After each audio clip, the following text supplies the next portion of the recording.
don't do that. Yeah, we did.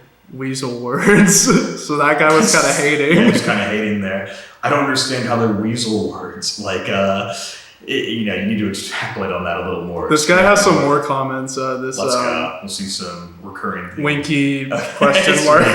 Nature of meaning. The point of saying is, we in the West now, and I've seen it, it's not everybody, of course, these are general claims, but you see it said that what China is doing or some of these other developing countries by having child labor in an industrial setting, it is somehow deeply morally wrong and should be stopped. And we should even force them to stop in some sense. Like, as a policy position, that may be the case. You can have that moral stance. It's totally legitimate. But to act like that some of the West's industrial success didn't rely on that same exploitation of cheap labor, and in this case, child labor, that's a false moral ground. It's one thing to take a strong moral stance in principle, and it's another to say, we did it up to the point where we could do without it, stopped it, and now if you try to do the same thing, we're going to get on our moral high horse and condemn you in absolute terms, saying, no, we did it too.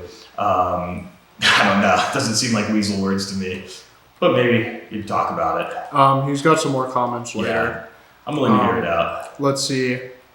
Listen, I love the debates. I love the discussion. Like, it's fun to argue and go back and forth. So that's why we're here. Yeah, I know. Any negative feedback or this, please, if you say just weasel words, I want to understand what you mean. Tell me precisely why. Because I'm the one saying it. I don't know why it's weasel words. They don't feel weaselly to me because I'm the one saying it. I think they're true. So explain to me why they're weasel words, and if I'm convinced, I'm willing to admit it. What's your take on the Egyptian pyramids? King James just said. The Egyptian pyramids, just general take. They're pretty sick. He says you're too smart to think it was made by slaves and made with bronze to cut stones. James is really on this. Yeah, King James is actually epic. These are great questions. I will say, this is epic. These are great. This is great stuff. Please keep it up. Again, it's just not an area I'm definitely not an expert on. I don't know. I don't think it's ever been any official narrative. I will say there is a mystery there. It's not absolutely, they did it with slaves in this pulley with these tools. Do I think it was advanced alien technology or something else? Not necessarily. I don't know, but I don't think it's actually been established or settled. We don't even know the true purpose of the Great Pyramid, for instance. There was always that myth or the original supposition that it was a tomb for a king, and it's not. I've heard people say it was a grain storage facility or some shit like that, and it's no, that's never been established either. It's eerily empty in a certain sense. It doesn't even have hieroglyphs. Maybe they just wanted to make it. Yeah, what I will say, or I think there's an interesting thing with the pyramids, and this is probably my take, it wasn't just we built a triangle, this is cool, it's for no reason. The way the pyramids were understood in Egypt, according to some of the sources that we can piece together, and even through the Islamic period, and how it was connected to Hermetic lore, or even the idea of Hermeticism, there was this idea that the pyramids themselves were constructed to preserve a type of sacred knowledge, 100%, and that hidden within the structure, and probably in or imbued in the structure itself, symbolically. So we got, more on that China video. A bunch of emojis from Chris, looking scared. China's expanding and we are scared is the caption. And it's very much, if you guys can tell, I really post in sarcasm. Yeah, there's definitely a lot of sarcasm. I don't do the posting, by the way. It's all my boy here who manages it, and he has full control, and I love it. I love the thumbnails he makes, the captions. It's all of us. Yeah, it's a big group. Yeah. Ray says, I hope China is expanding. People have affordable healthcare, housing, and food, and their dramas are way better than ours. Okay. We need the better media. I get it. A lot of people like it. The slop. China slop. I need the China slop instead of our slop. It's okay, that is fair perspective. They love what motivates me. But. My coworkers are oh yeah, I'm what are you doing that night? They're I'm gonna go home watch Verticals. Yeah. It's the TikTok dramas. Yeah. Bro, hey. They love it. It's great. The masses need slop. We gotta provide it for them. They do. And some slop is better. It's less sloppy than others, I guess. And then just make a virus. You have a virus replied, to Ray and the fact that it's expanding. Yeah. Just make sure you never criticize the government. I have a religion the government doesn't like, or try to maintain any sense of privacy or personal rights. Thumbs up. And yeah, it's just definitely like a sarcastic criticism there. We don't have that shit here, like in any meaningful sense, you know? It's protected in the law. You have the freedom of speech, whatnot. Do you think we really have free speech in an absolute sense? There's already legal limitations to that from Supreme Court decisions from 100 years ago. Do we have privacy? No. In a real meaningful sense. Do you think our government is capable of violating our constitutional rights in an effective and pernicious way if they so choose? And with media collaboration, will be capable of covering that up? I think it's already happened in many respects. So it's always, you know, I don't want to be like, wow, I want to live in a tyrannical, oppressive state, but I actually just don't even think China is that totally. And I think we are in a softer way. They have their aggression, they have their tyranny, and so do we. I like it in a certain sense, and this is a personal disposition. I like when it's honest and it's in my face. Like, I prefer even a Soviet system where it's like, I know I can't joke about Joseph Stalin or else I'm going 10 years in the gulag. And I'd rather do hard labor than whatever happens here where you're just like, you go against the grain, you're debanked, you're kind of ostracized beside it, you get fired. It's like way softer, it's more bizarre. It's softer and like just more sinister. It is, yeah, because it's really like latent and pernicious. Like, it's lurking in the shadows. You don't know what you can say or how you can, At least in China, it's clear. If I don't criticize the government this explicitly, I'm fine. I still can't do that here, really. Yeah. If you get too much influence with your criticism, it gets shut down here. People who are allowed to have a platform, they're truly allowed to have a platform. That's just the reality of it. There's ways of shutting you down. Not really in the marketplace of ideas.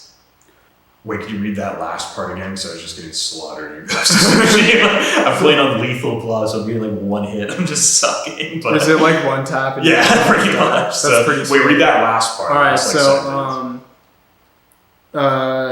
He's talking about the Tibetans, like the Dalai Lama. Yeah, the reincarnation of your disciple. Ask the Mongolians and the Tibetans how they feel about Chinese rule. Right. It's not that I'm okay with the complete erasure of these cultures and these people. I just don't think it's happening the way it's usually described. And again, we do it too. I guess the point in all this China shit that we're arguing for is and it's part of the child labor conversation. Some of these criticisms, they're always feed into almost a civilizational narrative where it's we have to stop China's bad and we have to oppose them in this way.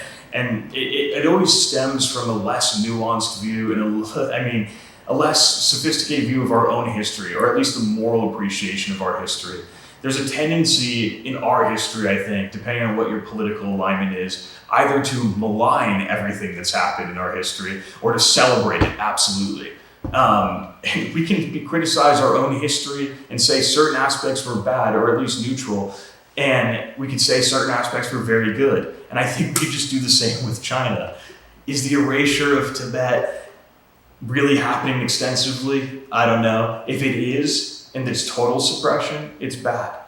Do you not think, though, that there's certain elements of religious systems here that have to sort of abide by the liberal dominant order in the United States in order to exist? It's less explicit, it's less in your face, the same way they were just talking with censorship or anything like that. But I think you can make the case that it happens. And to say that China did this or because they managed the Dalai Lama and it's part of keeping their or really drove them out and are basically picking successors, whatever it might be, because this is part of their attempt to maintain civilizational order, and they're uniquely evil or they're bad or we have to oppose them on this ground, I'm not sure. I have to hear a more sophisticated case, honestly.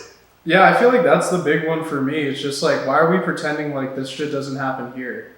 Yeah. It's it's narrativized. It's changed into something else. It's that clash of civilization sort of narrative. They're different, they're doing this, and we're diametrically opposed to that. And we have the moral high ground now, and therefore the right to intervene or manipulate or even attack them, if the case may be. I'm skeptical of that position. What's the alternative? Letting them win? No thanks. I prefer when I win, actually. Yeah, that's the exact practical shit that it works. And I know he's the one who said the weasel words before. You think if you just want to win and there's not a moral basis, there's not an original foundation, it is just pure utility and practicality. Me critiquing the moralism, which is used to malign China, and you'd be against that on a principalic level. But you're willing to say, oh, these are weasel words, you're going to take the moral framing there, but here say, no, it's actually just about when I win. Like, this is exactly what I was just saying. If it really is just statecraft, practicality when I win, let's drop all the moral bullshit in the first place. Who cares? It's all propaganda then. And like, if you're going to willingly just succumb and adopt the propaganda as the foundation for your whole fucking worldview, that's maybe something you may want to reconsider. Winky face. I feel like we get more of him. Cowboy says, there's no morality in geopolitics. It's usually people being forced to make decisions, wars and good or bad. Germans called it a ritual, but I just call it a mechanism, a part of this modern machine society.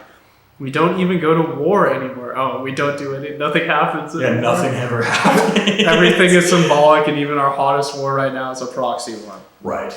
I don't know. That's great. I don't have any issue with that. We could describe it in those terms, and there likely is something to that. But again, it's that pure practicality. I guess it's just talking about the Uyghur genocide, so we have to go and invade China. Like, you know, it's a far cry to ask for honesty from the politicians, because it's part of even the statecraft. You have to justify to make yourself seem like a good guy versus the bad guys in a very simple way. But it's good to be at least cognizant of that propaganda. And if somebody's aware of that, they recognize it is pure mechanistic statecraft.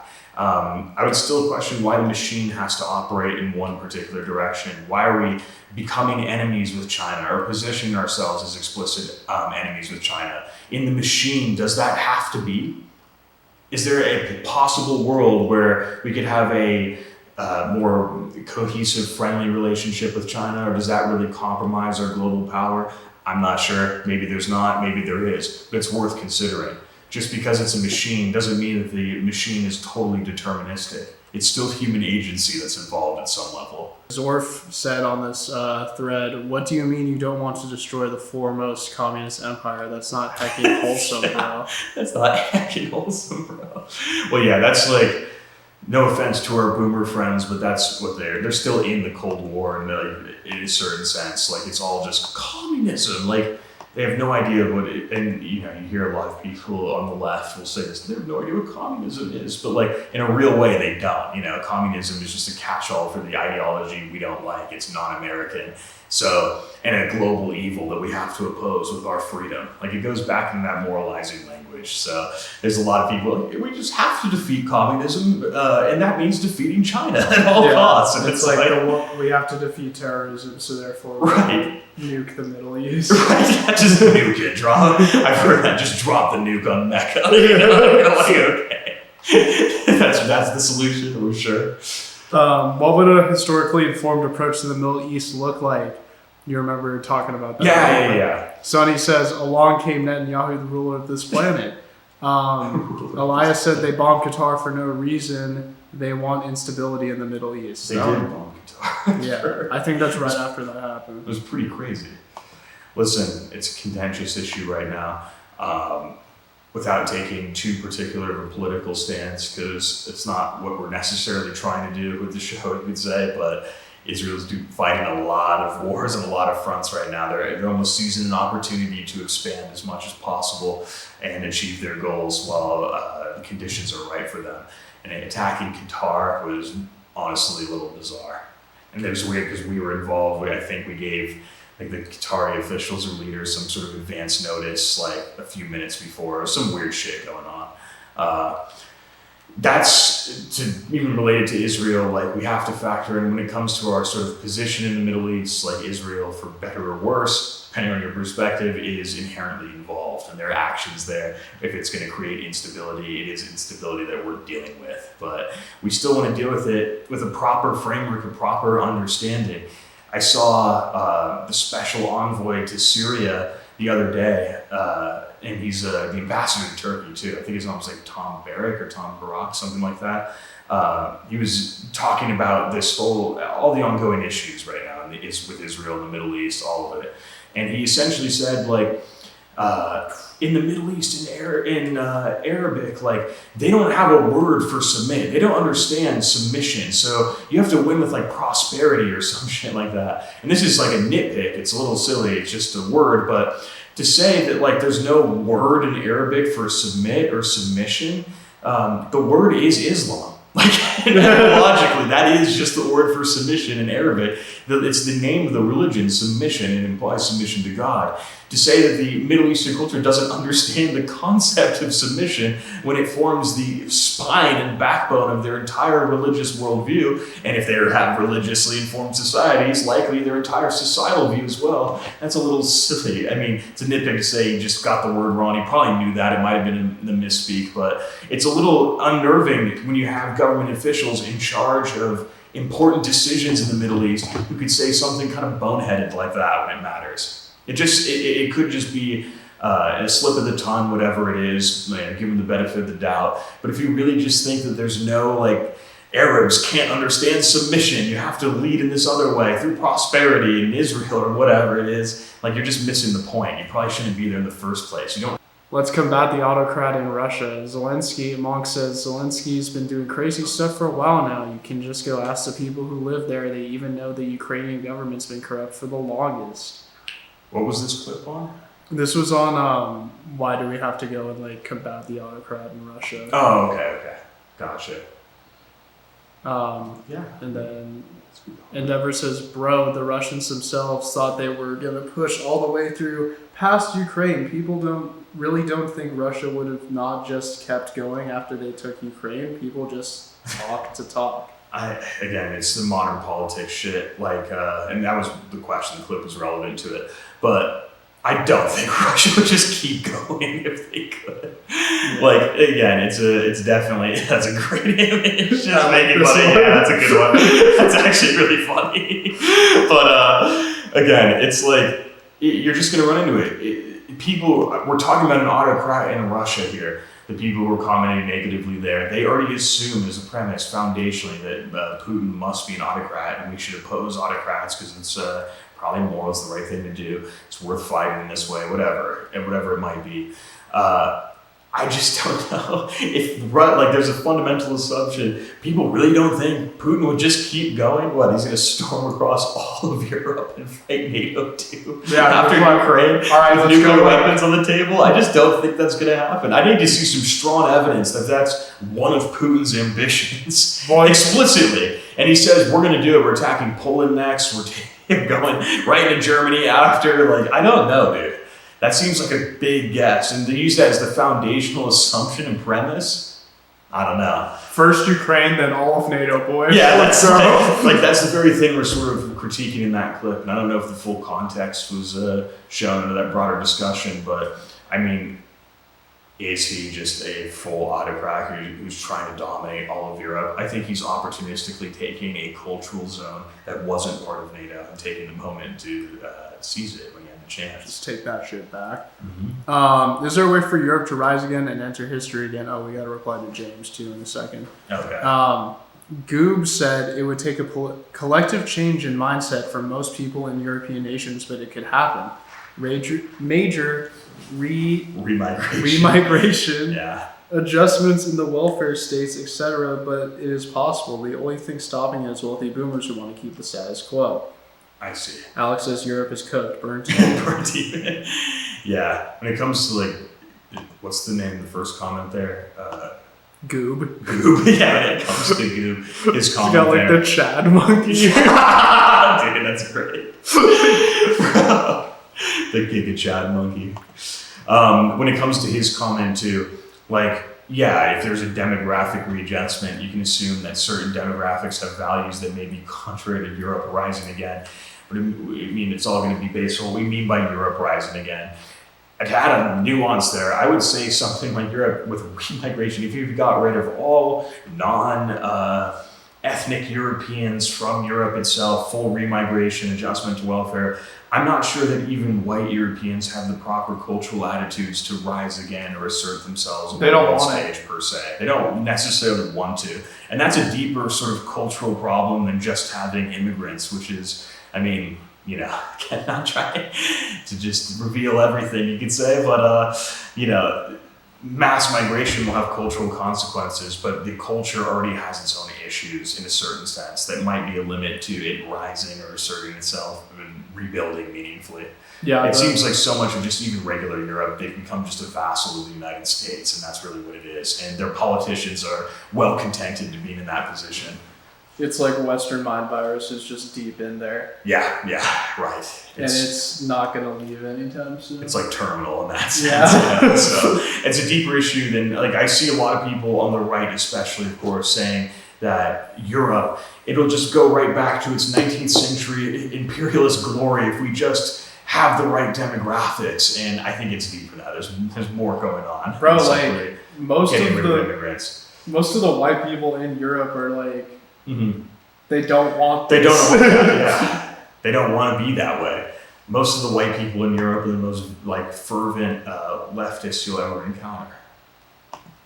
So that's, depending on what Europe rising again means in that context, that might be a natural obstacle and something that have to be addressed. Cremitas is great stuff.